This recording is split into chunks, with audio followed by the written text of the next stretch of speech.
I think it's time that people will be really truthful with themselves and say it's time to address this in Treaty 3. Tonight, a new investigation into an epidemic of sexual abuse in Treaty 3 territory. Elders might feel hurt that the next generation is not being educated in our language. Students in one Nunavut hamlet fight to hang on to their language. We have to stop, this kind of practice, if we really want to be truthful and reconcilable. And First Nations leaders say they should be part of national health care funding talks.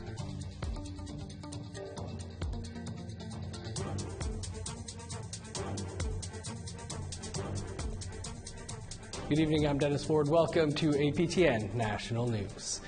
We start tonight with a disturbing story out of Treaty 3 territory, where there is a silent epidemic of sexual abuse in First Nation communities across northwestern Ontario.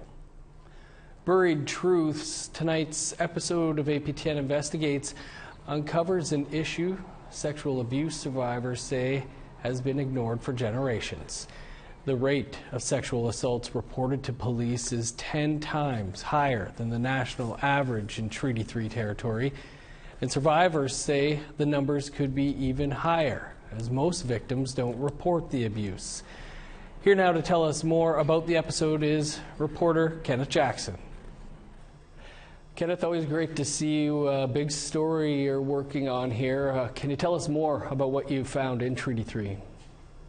We found in Treaty 3 a sexual epidemic. It's been going on for generations and it's been unaddressed for that long as well. No one wants to talk about it. The few who do, we spoke to, they've helped me piece together a story that shows that there's a massive amount of sexual abuse happening in these communities that goes unreported, and it also gets reported. It's like 10 times higher in Treaty 3 First Nations than anywhere else in Canada, or the national average, which indicates there are people reporting it, but our reporting found that it's massively underreported, even though there's so much of it happening there. It's destroying generations of people. It's the reason why you see high levels of incarceration. It's the reason why you see high levels of people on child welfare. It's the reason why you see a lot of suicides and people living on the street. It's sexual abuse. Yeah, I think there was Chief Copenis in your story mentioned, this is the reason for everything. It is the reason for everything, and I think people really need to be honest about this from now on. This is the reason why you're seeing everything that's happening. Copenis is telling the truth. Every person I speak to lives on the street, has been abused. Almost every single kid that I reported on child welfare has been abused, and I say sexually abused. Too many have killed themselves. I've written some of these stories before on people who have. I've written the stories of our survivors that we spoke to before, but they've died. Those kids didn't last past 15. These ones somehow survived, and I think it's time that people be really truthful with themselves and say it's time to address this in Treaty 3, the sexual abuse epidemic. So the documentary Buried Truths is coming up tonight right after the news. What can people expect? It's it's heavy. It is. It's a serious discussion with 3 survivors of sexual abuse. One lady telling her story for the first time in 50 years. She identifies her abuser for the first time publicly in the media. It's a heavy moment. It's a big moment, and she asks that everyone prays for her and prays for the other survivors who are willing to speak out. So that's really what it is. Buried Truth is the documentary is more of a look at the survivors who are willing to speak out about this, to hoping that other people will speak out because they want to spark a discussion. Your focus is on Treaty 3 in northwestern Ontario, but is this something that's happening in other parts of the country? I think it's happening everywhere. I think it's happening in every community where you see high levels of abuse, of addiction, trauma. That's based in trauma, right? It's rooted in trauma. I think anywhere where you see high levels of violent crime, anywhere you see high levels of suicide, it's sexual abuse is the reason for it, for the most part. It's a national epidemic.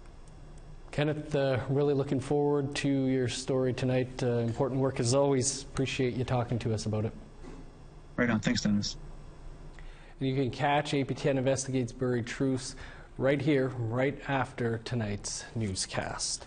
To Quebec now, where it's been 2 years since Raphael Andre, a homeless Inuinnaqtun man, was found dead in a portable toilet in Montreal.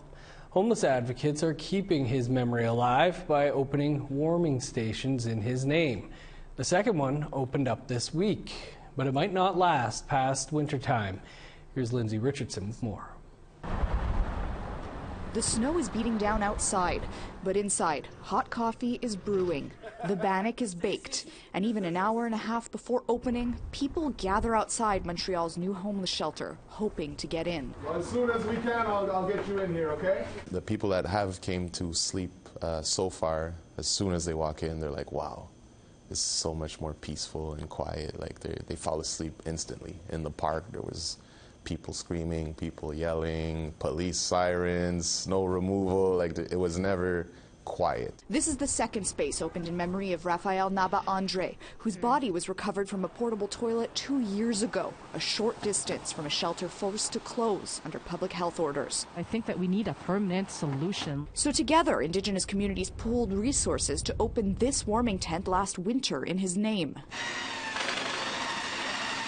Despite serving thousands of clients in need, it was forced to close last April when funding ran out. C'est vraiment compliqué, je vais vous dire. Là, il y a toujours soit, mettons, la réglementation, le zonage, parce qu'au départ, on voulait comme être vraiment dans le parc du Square Cabot, mais on voyait que ça devenait impossible. Fait que c'était de trouver un local, finalement, puis qui accepte de pouvoir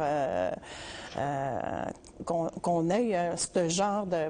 Peut-être pas d'activité, mais c'est un genre de refuge. Là. They've named the new space Michwap Raphael Napa Andre.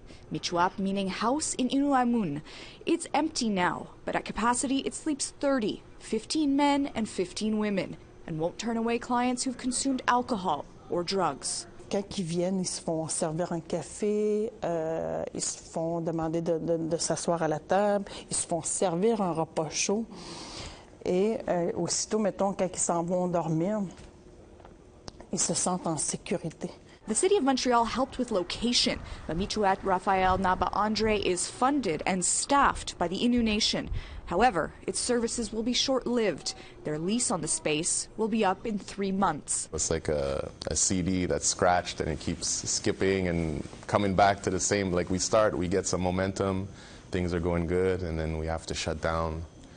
And then once we reopen, we have to start everything from scratch. While workers here wait on an enduring solution, Napa's family is still waiting on his official cause of death. After 2 years and several inquiries by APTN, the Quebec Coroner's Bureau confirmed this week that Napa's report is still in progress, blaming a delay in obtaining documents. And while happy with this step forward, the frontliners at Naba Andre House are wary of being set back again. On va devoir encore travailler sur un autre projet, mais peut-être le même projet, mais le continuer puis le rendre un jour permanent. Ouais. Lindsay Richardson, APTN National News, Montreal. Across Canada, there's an estimated 70 Indigenous languages, but 2/3 are considered endangered. Inuinnaqtun is one of them. Our reporter Charlotte Moore Jacobs takes a look at how the community of Kugluktuk, Nunavut, is fighting to revitalize their native tongue. Jessamine Bolt has never studied Inuinnaqtun at Kugluktuk High School. That's because there haven't been any Inuinnaqtun classes offered in years. As a grade 12 student at the school, I want the opportunity to learn Inuinnaqtun. If we, the younger generation, can have Inuinnaqtun class, it will improve our knowledge and keep it from disappearing. But she's determined to change that. Here's her persuasive letter imploring the school to offer the local dialect. Elders might feel hurt that the next generation is not being educated in our language. I really wanted to fight for this, you know, and I hope something gets done about it, because it was just an assignment at first, but now it's I feel like it's something more now. The roughly 1,600-person hamlet of Kugluktuk has deep roots in the Inuinnaqtun language, but it's the most endangered Inuktitut language in Nunavut, a dialect that could be extinct in less than 2 generations. It was really weird that there was no classes here. It's our first language. It's a big part of our culture. Alicia Milton also wrote a letter to the school. She's been here since 2019, but is originally from Pond Inlet and fluent in Inuinnaqtun. Well, language for me, I guess, would be our way of communicating and somewhat connect in a way. According to the Kitikmeot Heritage Society, there's less than 60 fluent Inuinnaqtun speakers remaining. The Territorial Minister of Education, Pamela Gross, says longtime language instructors are retiring, presenting challenges at delivering classes. We're looking to see what options are available to enhance the wage for that position particularly, and to increase that will hopefully be able to recruit more people from other professions. Rosemary Mayock is a respected Inuinnaq elder with nearly 50 years' experience in language instruction and curriculum development. Her resource books are written in such a way where the adult speaker is encouraged to interact and converse with the child as they absorb the language. She says a good language program must have an elder as well as a teacher working together. So that they're hearing the conversation, the language in use in a very active, functional way, and not just how some teachers tend to teach language. Here's a word, say it, repeat it, say it, but they don't know, if they haven't heard the language being spoken, it's hard for them to properly pronounce and understand. While it is true we can learn at home, we need the expertise of a teacher to make us fluent in the language. While Bolt and Milton missed out on studying Inuinnaqtun before graduating, their calls to action have been heard. A language instructor has finally been hired this January. Charlotte Moore-Jacobs, APTN National News, Kugluktuk. First Nations leaders say they should be at the table for an upcoming summit on health care. That story and more still to come.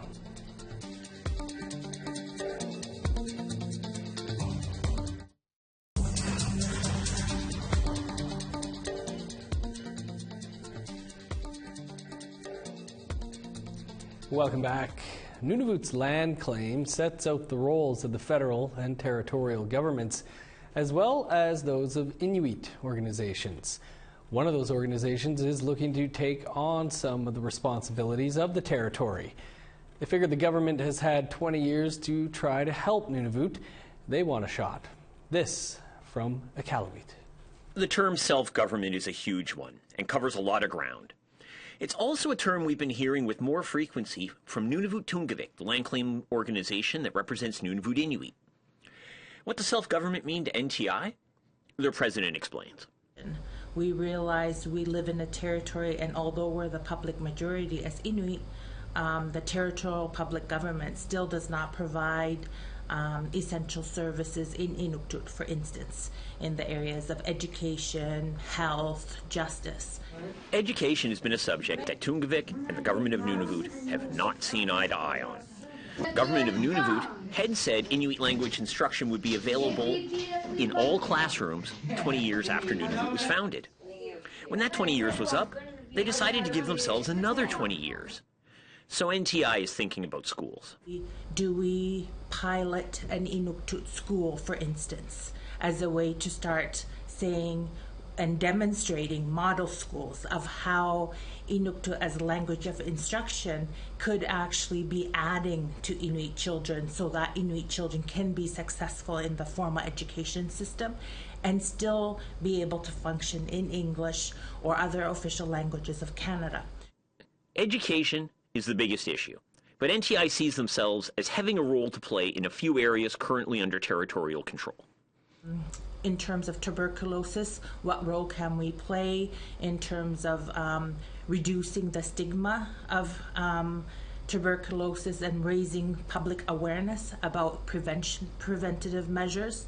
And I think the work we hope to do with the government of Nunavut would include that kind of partnership approach where we have input in how programs and services are delivered. Governments are very often reluctant to share power or control. For NTI to get the level of collaboration they want, the government of Nunavut will have to give some things up. Will they? That's a long-term question that could help define the future of the territory. Kent Driscoll, APTN National News, Iqaluit. Thanks, Kent. Well, we're always looking to hear from you. Here's how you can continue the conversation. You can send us an email to news@aptn.ca or leave a comment on our website, aptnnews.ca. You can also find us on Facebook, Twitter, Instagram, YouTube, and TikTok. Follow APTN News to join the conversation and see our latest stories. First Nations leaders are crying foul after provincial and territorial leaders were invited by Prime Minister Trudeau to a First Ministers meeting. Health transfers are on the agenda, and the chiefs believe they should have a seat at that table. Leanne Sanders has more. Millions of dollars in healthcare spending. That's what's being discussed at a February 7th meeting between Prime Minister Trudeau and provincial and territorial leaders. But Vice Chief Heather Bear from Saskatchewan's Federation of Sovereign Indigenous Nations says First Nations leaders should be a part of any discussions around those dollars. That's because if healthcare funding is left solely to the provinces, many First Nations people and communities are neglected. And I think when we talk about transfer payments and these kinds of frameworks, that impact us, whether it's negatively or positively, that's our role as leaders, and not to include us, any leader. Like we have the AFN, we have, regional organizations right across the country, and we have to stop this kind of practice, if we really want to be truthful and reconcilable. And in Manitoba, Southern Chiefs Organization Grand Chief Jerry Daniels went even further. SCO put out a release today saying healthcare systems are in crisis and not meeting the needs of First Nations people. For Bear, those on reserve are especially vulnerable due to the long distances they have to travel. Not to mention the problems and issues that First Nations are faced with when trying to access, their treaty right to health, being, the systemic racism, the discrimination. Bear says she and others are dismayed by Trudeau's failure to include First Nations leaders. Especially when the Prime Minister has indicated on his campaign that the First Nations relationship was the most important relationship, and of course, with TRC, Truth and Reconciliation, we feel this is insulting to have those discussions without our leaders. Leanne Sanders, APTN National News, Winnipeg. And we have reached out to the Prime Minister's office by email, but have not heard back by airtime. We will update this story as it develops. Still to come, we say farewell to one of our own. Stick around.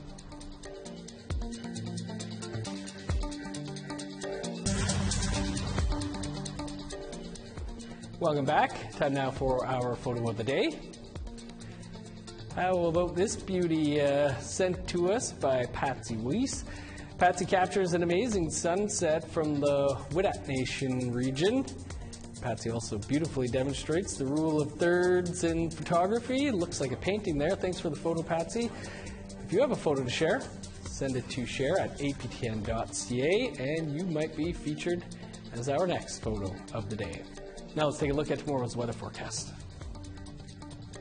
Starting on the East Coast, +3 in Halifax, -1 in Charlottetown, -25 with snow in Kugluktuk, snow and 15 below in Nain. +2 with snow in Montreal, 5 below in Chibougamau. -10 with snow in Sault Ste. Marie and North Bay. -15 under sunny skies in Thunder Bay, 21 below in Sioux Lookout. -21 for God's Lake and Norway House. Sunny and -22 in Winnipeg, 20 below in Dauphin. minus 21 in Regina, minus 20 for Saskatoon, 19 below in Meadow Lake, minus 21 in La Ronge. Over to northern Alberta, minus 17 in Fort McMurray for the start of the Arctic Winter Games.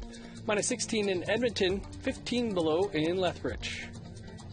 Plus 6 in Vancouver and Victoria. Minus 13 with the sun out in Prince George. A sunny minus 8 in Smithers. Minus 25 in Old Crow. 11 below in Whitehorse. Minus 24 in Yellowknife. Minus 22 for Norman Wells. 26 below in Sax Harbor. Minus 29 in Colville Lake. 32 below in Chesterfield. Minus 31 for Whale Cove. Minus 29 in Resolute. 31 below in Joe Haven.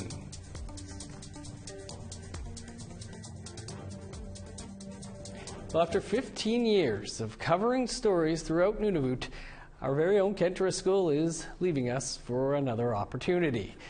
Kent was our first reporter out of our Iqaluit Bureau. From Inuit festivals and culture to day-to-day issues Nunavummiut face. Here's a look at some of his stories over the years. Thanks. And you may be able to see behind me, the Iqaluit Northmark continues to smolder. Iqaluit firefighters received a call at around 1 a.m. this morning and have been responding ever since.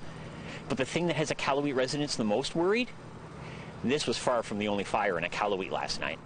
This is the scene most Iqaluit residents woke up to this morning. When people call Nunavut's tundra barren, they don't know what they're talking about. In order to see the real splendor out here on the land, you have to get really close. Inuit have 6 seasons, not 4. And right now, we're smack in between 2 of them. Auyak and Ukiaksak. Basically summer and early fall. Pond Inlet Nunavut bills itself as the jewel of the Eastern Arctic.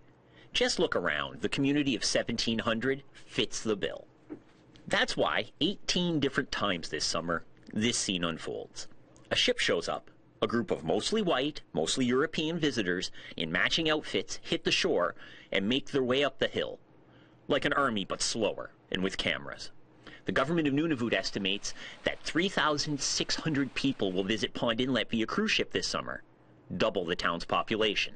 I see it more as a positive thing. It kind of helps the local economy. There is snow on the tops of those hills across the bay. That always means the same thing. The days are getting shorter, and winter is not far off. Kent Driscoll, APTN National News, Iqaluit. The last Kent Driscoll sign-off. Personally, Kent, I will miss the humor and sometimes the sarcasm. You would always sneak into your stories. Kent, from all of us here at APTN News, we wish you the best in your new role. Thanks for all the work over the years. That's going to do it for us for this Friday. For news anytime or more on anything you've seen here, you can visit our website, aptnnews.ca. Stay tuned. APTN Investigates Buried Truths is up next. I'm Dennis Ward. Have a great night.